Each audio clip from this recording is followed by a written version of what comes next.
Welcome back to the channel. My name is Kadz Gray and hi guys. You know, I washed my hair yesterday. I washed my hair by myself yesterday.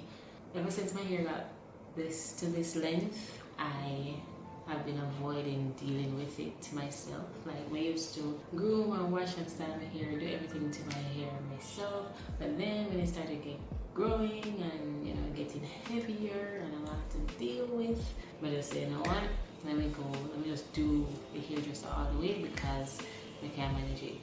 No, I haven't had the time, and I'm mostly home, so I may not necessarily need to go out here just have to wash and style my hair because that is money that could be used for something else. So I washed my hair yesterday and I gave myself a little style. Do you like it? So that's an eyebrow that need to do, but I'm here and I'm happy and I'm a buzz dressed. So welcome to the channel, guys. Before I get into the video, I'm just gonna invite you guys to like, comment, share, and subscribe to my channel. I want to give a huge shout out to my girl, my friend, my party, one of my guests on my shows, my #1 supporter, Camille Kitson. Cam used to work together, still a great friend to me, and Camille watch all of my videos. All of my videos right to the end, so big up yourself, Camille. All you guys who I used to work with before, I mean, I'll call the name of the place where we used to work, but I'm on Yendi Prije. Big up yourself, guys. I miss you, and I hope that you guys are doing well. Donilia, Tashe, all of you guys, huge big up to you guys. All right, so over the weekend, well, is it over the weekend? Some stuff have been happening, right? And I have, been having ups and downs with my moods, and I'm not really sure what happened or what caused it, or should I be honest and say I do know what's causing it, but I do not wish to disclose on YouTube. Yeah, so that's that. And what I realize is when I share it with a lot of people, well, not a lot of people, because I don't share that kind of information with a lot of people, but when you share with certain people, they become dismissive and just spewing positivity. And so it led me to talk about today's topic, which is toxic positivity. Now, how can positivity be toxic? Oh, that even makes sense. But let's get into it. I did my research. I have been reading, and trying to understand more about people, and and even though I'm probably not gonna read, I don't have the time to read an entire book, unfortunately, but I have been reading up on it, and I follow psychology, mental health pages on Instagram, and sometimes these things will pop up, and then I'll read it, and then I'm going to do some local research. So I did my research, and I wanted to enlighten you guys, because the thing is, with toxic positivity, a lot of persons don't know that they're doing it. We don't want to use one bad word, because most of the times they don't know that they're doing it, but most of the times the people who do that kind of toxic positivity thing, they have not experienced the things that the victims of toxic positivity would have gone through. And so it's good to enlighten ourselves and others, and I believe that I have been a perpetrator of toxic positivity, because when you read it, you say, oh wow, we used to do this, but now I think I'm trying to be more compassionate and understanding, especially because I have gone through some things, but let me just get straight into it. What is toxic positivity, and how can we prevent it? How can we identify toxic positivity, how we can prevent it, and how we can create better relationships by removing toxic positivity from our communication? So, according to the internet, toxic positivity is the belief that no matter how dire or difficult a situation is, people should maintain a positive mindset. So it's a good vibes only approach to life. I can't sit through my glasses. A good vibes only approach to life. What this is saying is that this kind of toxic positivity can be a form of gaslighting. Gaslighting is a manipulative tactic, whether it's intentional or otherwise, that is used to make someone question their own reality and deny their own thoughts, feelings, and experiences. Gaslighting and toxic positivity can also be a form of racial prejudice, but we'll get into that later. So sometimes gaslighting can be sound positive or it can be really negative, but at the end of the day, it's how the person feels. Like, okay, my thoughts, my emotions, all of that is not valid. So then gaslight you.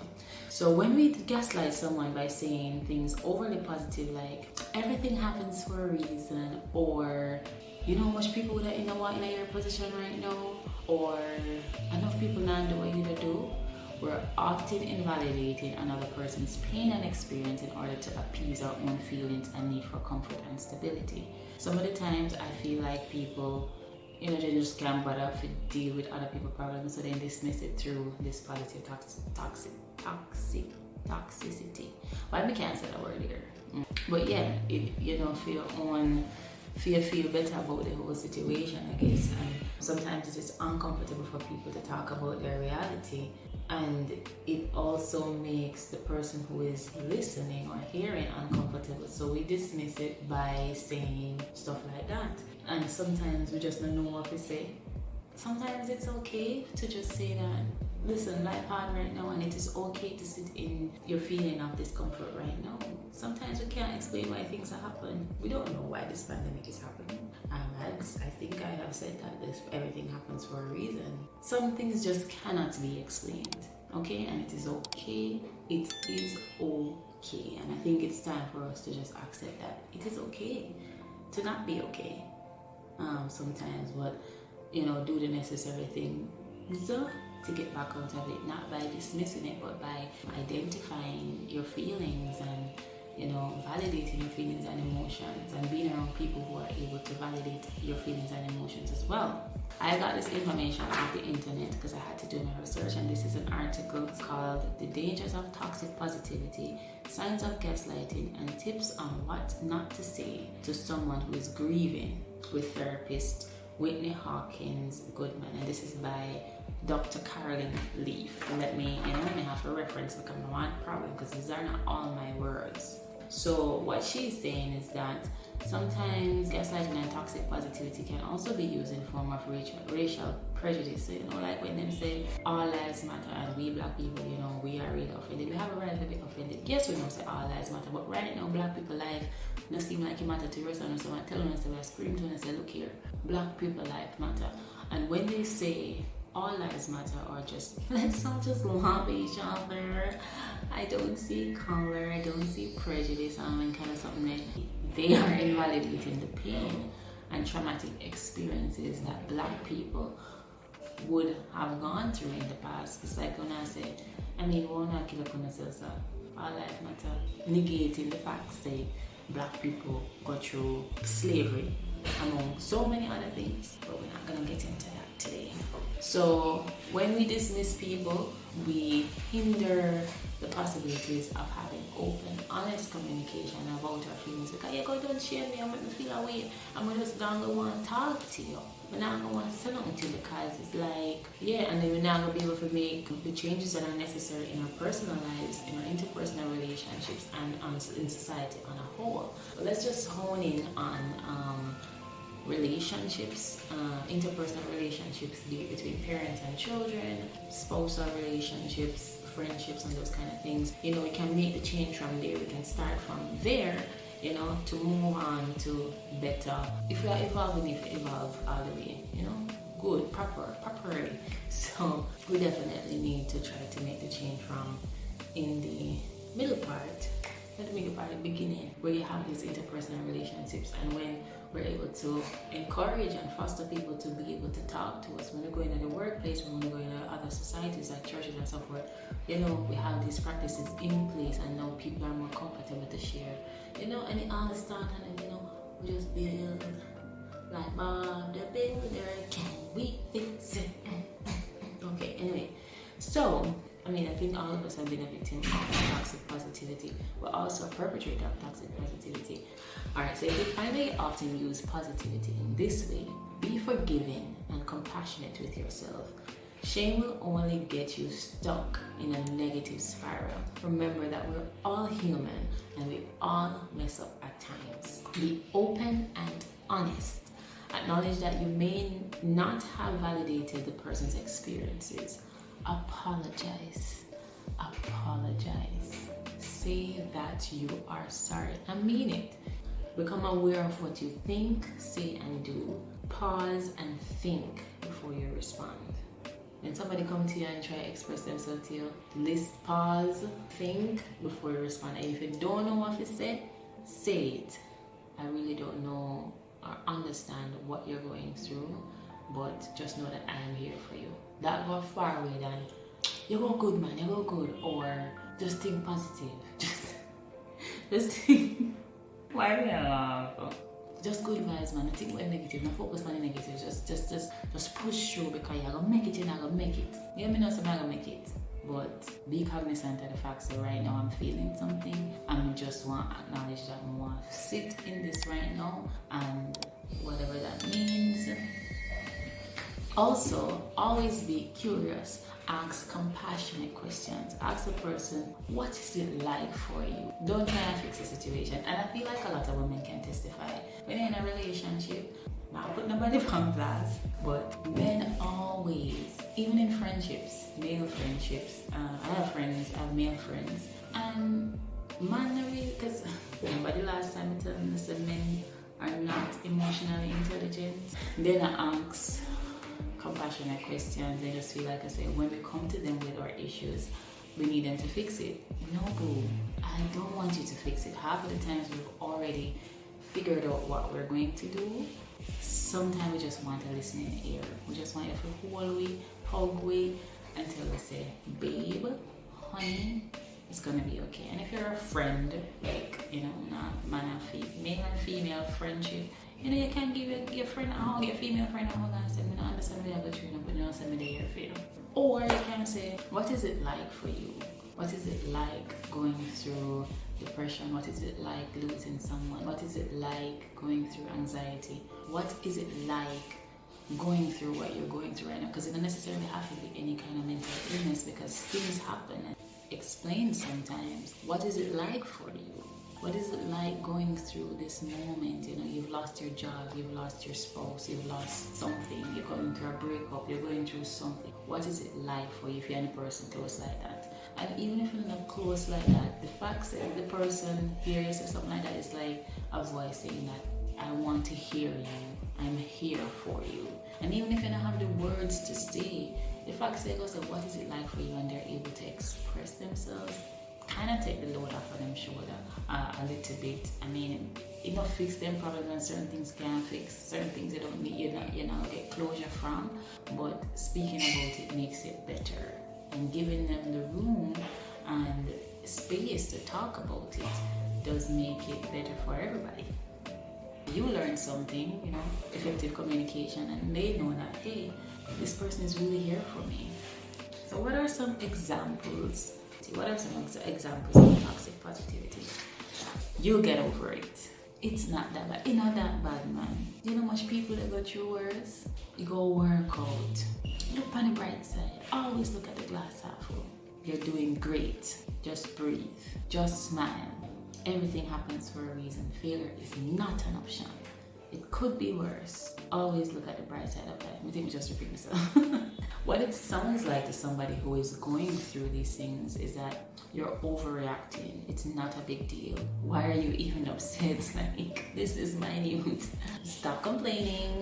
Like, you don't really have anything to complain about, because there are people in Africa that are suffering. You hear it all the time. Don't make this that difficult, because me, I'm a bigger problem. You're not trying hard enough. What we can replace these things with is, you know, it's okay to be upset and even cry. It only makes you more human. You're a human being. Like, stop expecting people to be robots. We're not perfect. It's okay to feel bad sometimes. Failure is a part of growth. Sometimes we experience bad things. How can I support you? It can be difficult to see the good in this situation, but we'll make sense of it if we can. Now, I'm going to expect I don't remember there's something word for word, but you get the gist. Like, be more compassionate, use kinder words. Don't, use phrases that will open conversation and not close it off.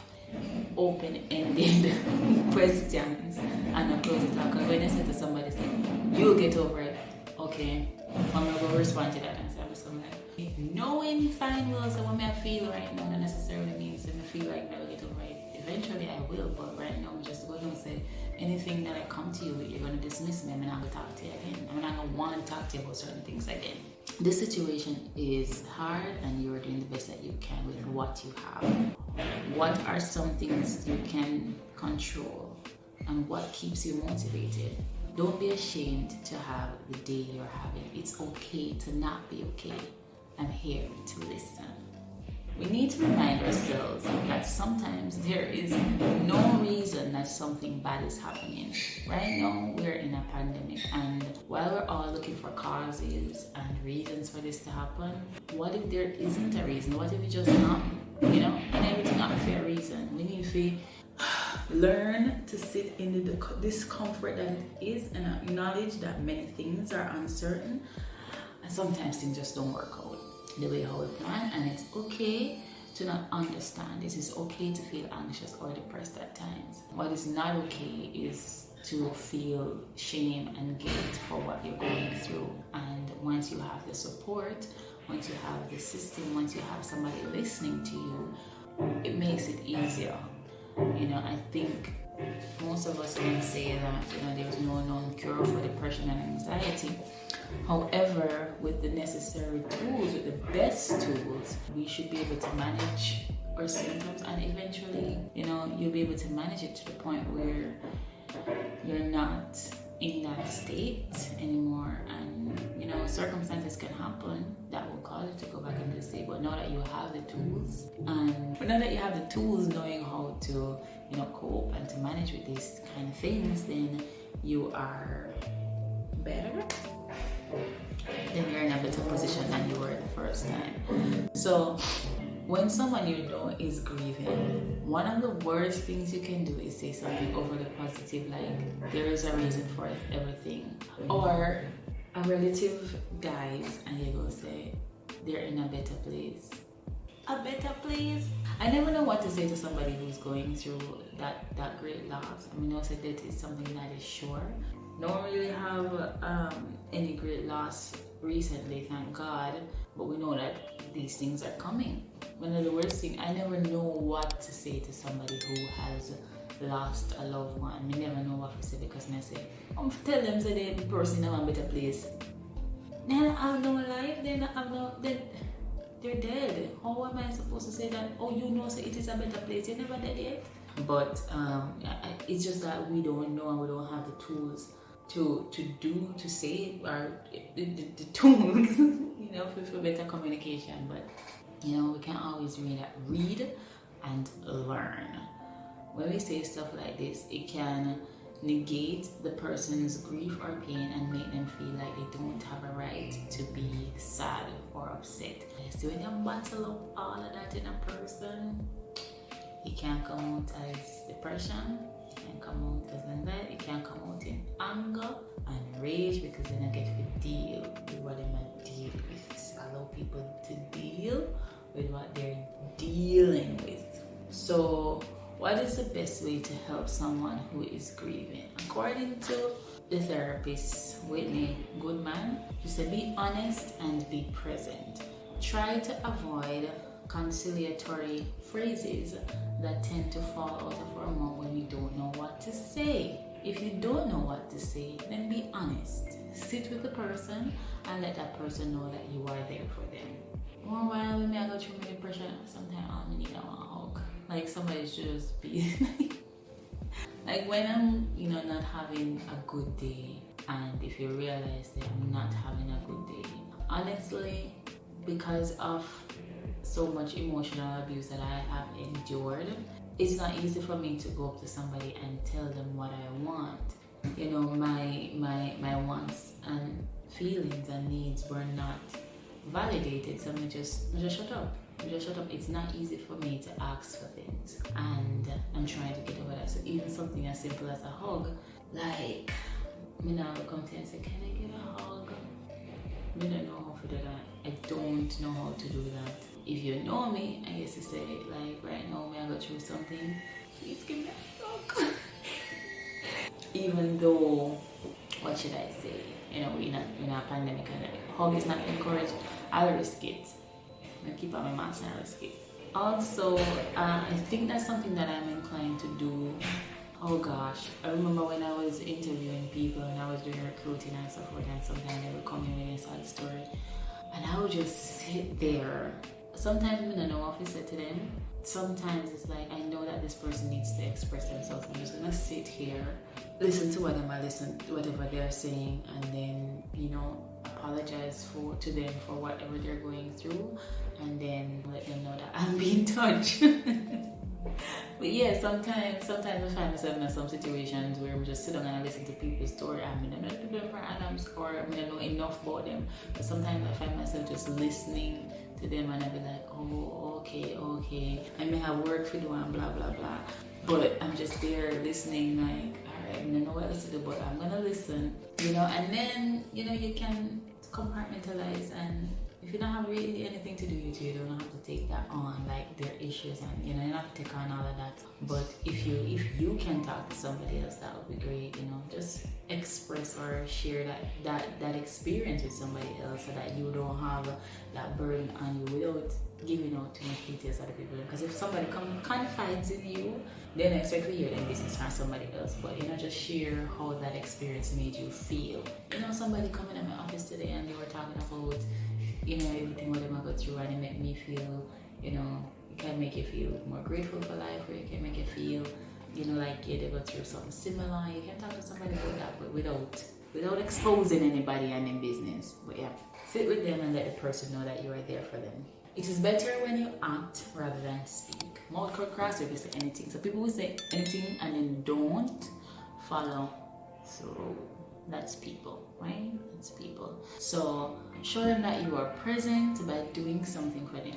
Buy them a cup of coffee. Help clean up them house. You know, we don't want to put all that stress upon yourself. But if you work with a person, you can buy them a coffee, call them, are you okay? Camille used to always do that for me. You know, like if Camille up on the road, Camille call the whole office and be like, guys, you know, but even if we're okay, like Camille is just a kind, compassionate person. You miss you, Camille. You miss you. But yes, help them get groceries, leaving a voicemail or a voice note just to say, hey, alright, me know say I go through a lot right now, but just know that I'm here for you if you need somebody to talk to. You can just write a call away, might not know what to say, but I'll listen. And that goes a far way, because what only things that most therapists do? What only things that most therapists do? Just allow you to talk and listen, and then at the end they write their notes, and then they say, alright, here are some things that I want you to try. Just listen. Just let them know that you're there for them. And finally, listen and tune into this person. When appropriate, ask them things like, what is it like for you, as I said before? What is the hardest part of what you're going through? And what are you struggling with? This gives the person permission to share their experience with you, because sometimes we are going through some things, and I'm not speaking about persons with, you know, depression and anxiety. I talk about everybody on a whole. Sometimes we're going through things as people, as human beings. You know, there's a lot of shame and guilt, you know, for what we are going through. We feel like we don't have no right to our sadness or our pain. Like we feel like, I said, we're not supposed to feel that way. So, and these are some of the tactics that therapists use, you know, they give you permission to share these kind of experiences. You know, we allow you to know that, hey, there's no shame here, there's no guilt here, there's no judgment here. Just tell me what you're going through, and, you know, we'll work through it. At the end of the day, it is important to remember that there will be periods in your life and in the lives of people you love where it will be very hard to be happy about much. We need to give ourselves the permission, give ourselves and others the permission, because a lot of us give ourselves toxic positive talk. A lot of us do have these kind of toxic positivity talks with ourselves, so we need to give ourselves the permission and give others the permission to experience and validate our painful emotions. These are signals that are telling us that something is going on, which will help us to grow and to learn. Yeah, so let's just, be kind to ourselves, be thoughtful towards each other, give people permission to share their experiences with us, give people permission to be themselves, give people permission to be open. Like, not by time people who just are going around place and project them anger, rage onto people who have so much unresolved trauma, who really and truly don't know what to do with their emotions. So everything is bottled up and just spread upon other people.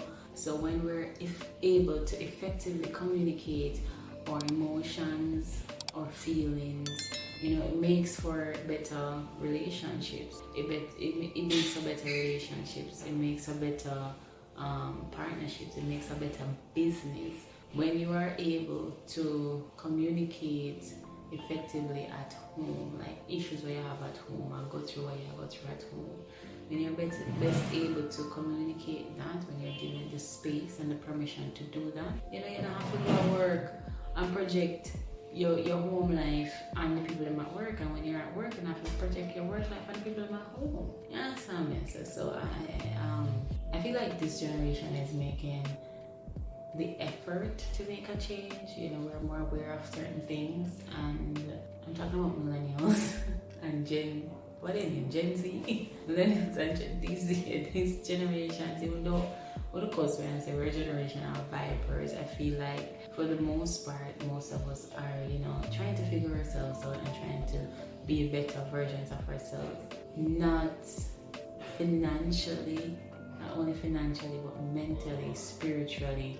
And that's the most important thing, We can find inner peace and happiness through doing that. It's okay to be sad at times. It's okay to feel depressed. It's okay to feel anxious. It's okay to, to fail. It's okay to go through all those kind of things. But once we give ourselves permission to do that, we go through the necessary process and get back to, the happy, the healthy happy.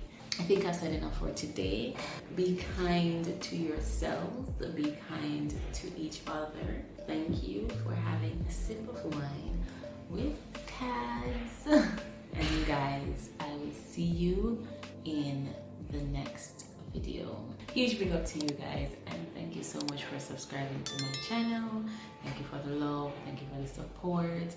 Please share these videos with people who they can help. I hope that you guys have a blessed and fun, fulfilled week. Be true to yourselves. Love one another. Life is short. Be careful out there. Live life to the fullest. And that's all I'm gonna say. Bye. The amount of time I say bye. Bye.